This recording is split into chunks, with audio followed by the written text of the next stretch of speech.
Hey everybody, my name is Jacob Rushfinn, and I'm excited to talk to you about how to price your app around the world. All right, now I'm excited to talk to you. So who am I? I am kind of product marketer, doing lifecycle marketing, retention, monetization marketing my whole career.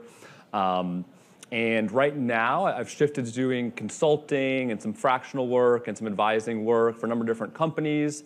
And I also write Retention.Blog, really focus on sharing actionable and tactical advice in my weekly newsletter. So let's dive in. Most of us are not huge apps. Most of us cannot do in-depth market research to figure out how to price our apps in different markets.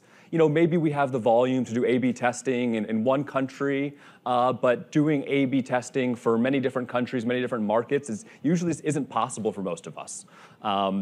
When you put your primary market, put the price into the App Store Connect or Google Play, they're going to give you some recommended price points. Are these the right price points? Are these the optimal price points? Maybe, maybe not.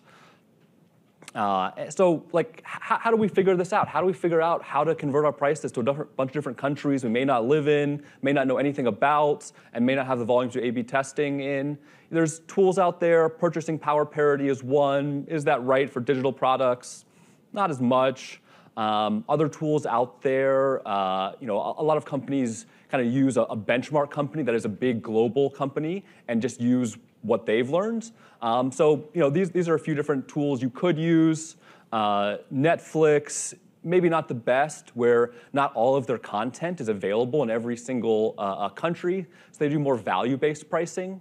Another option, the Big Mac Index, kind of started as a joke from The Economist, and it is a useful tool, but the fixed costs of things like food don't really translate one-to-one to software.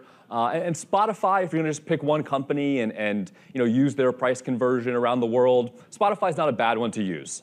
Generally, the same music is available everywhere, so it's not a bad choice. But what I did is I took and created a basket of top global apps kind of around the world, aggregated them all, so looked at Impulse, Calm, Strava, Babbel, MyFitnessPal, Spotify, Headway, Better Sleep, and then, of course, Duolingo, can't forget Duolingo, and put them all into this basket and generated an index, a kind of price index from all of those apps.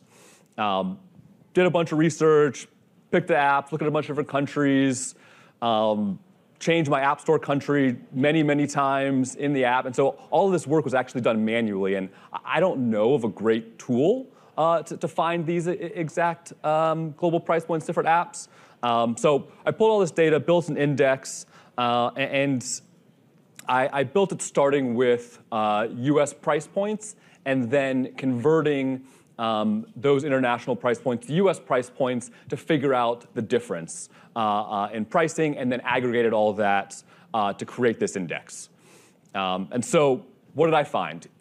This is it. So what was the process exactly? We take those, go into the App Store, change the country, pull the prices for different countries, average those all together for all those apps. And this is kind of a good recommendation for how to start localizing your price points in these different countries. And so yeah, if you're going to take a screenshot of any slide, this is the one. So what do we find? From your US price point, price the Eurozone and UK about 80 to 90% of that US price. Canada, it's about 1-to-1 after conversion rate. So all of these, you want to think about them. It's not like, okay, if your US price is $59.99, it's not like the Canadian dollar price should also be $59.99. You take the conversion rate and go, okay, the Canadian price is probably $79.99. And so that's what I mean by 1-to-1 after the kind of conversion rate. Australia, about 80 to 90%. India, 20 to 50%. Brazil, 40 to 55%. And Mexico, about 60 to 70% of that US price point.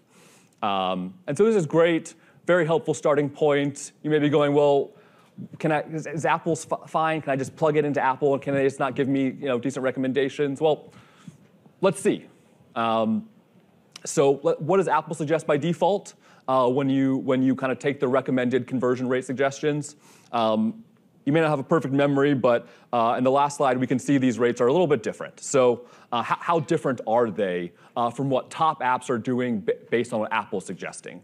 And one caveat here, all of this was only for iOS, so only the iOS apps. But generally, it's not a huge difference if you want to also use this for Android. So we can see in the UK, it's about a 35% difference between what Apple suggests and what many top apps are doing. And we can see, Eurozone, about 25%, Canada, 27%, Australia, about 20%, India, pretty meaningful, could be up to 50, 60%.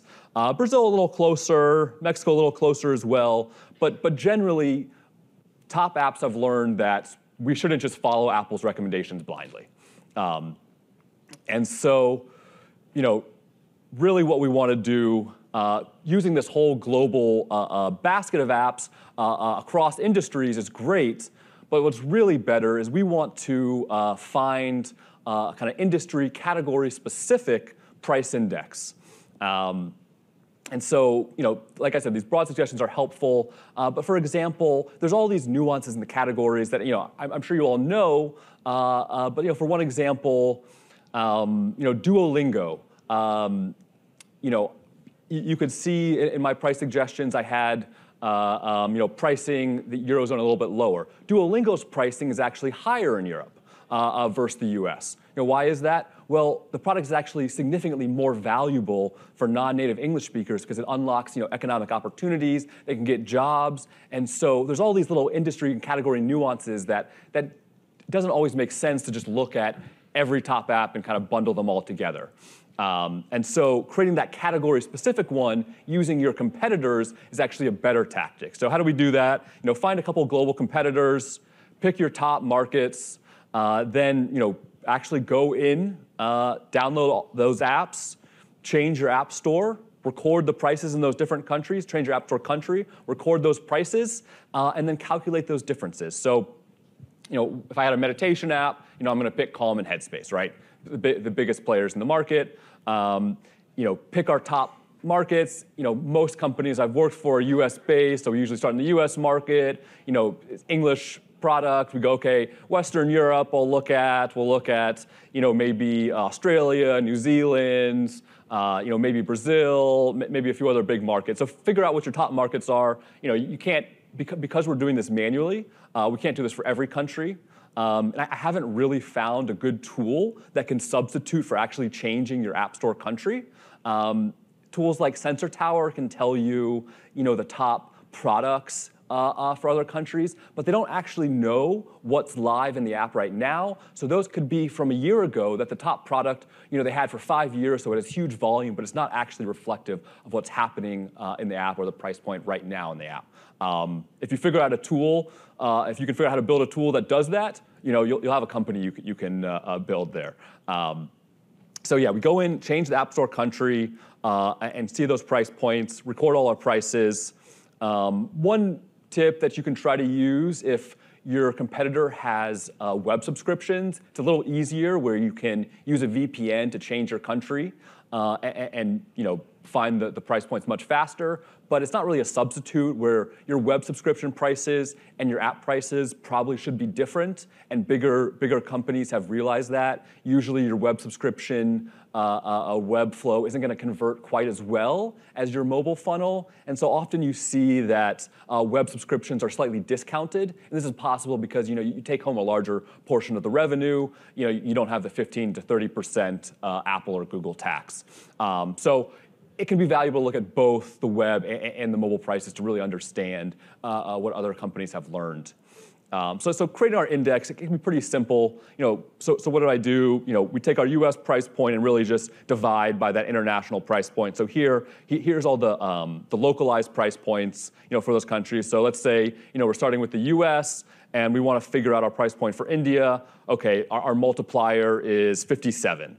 We take our US price point and then multiply that Indian price point by 57. And so, do your own research, figure out what that multiplier is. If you want to find, the actual conversion rate differences, you'd want to convert it to US price first. But here it's just a kind of quick tool to if you just want to take your price and plug it into App Store Connect console.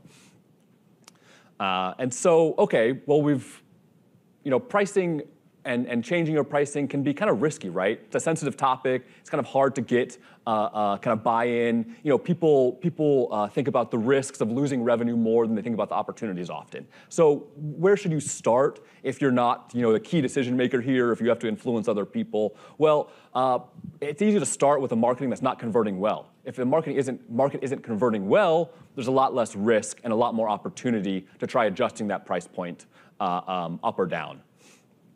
And so I think where I've seen this have the most opportunity is in markets where there's lower purchasing power. India and Brazil are good examples of huge markets, but often US developers, Western Europe developers just price their apps way too high.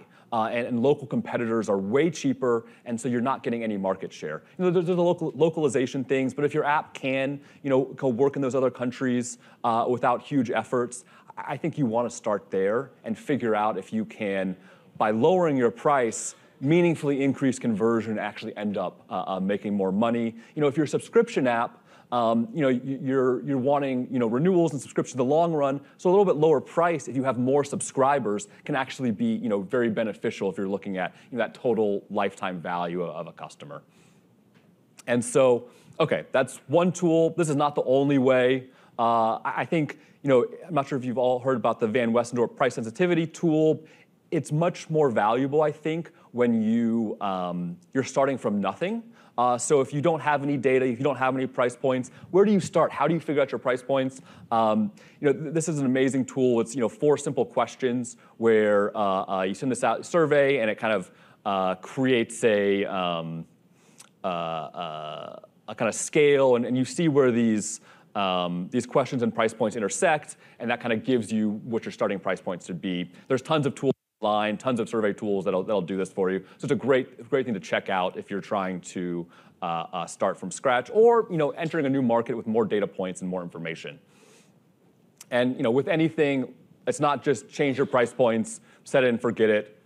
Iterate, test, figure out what works, try again, and keep on experimenting, keep on testing. So thank you all. I really appreciate it. Go check out Retention.Blog if you found this interesting. I've got tons more content like this. So yeah, thank you all.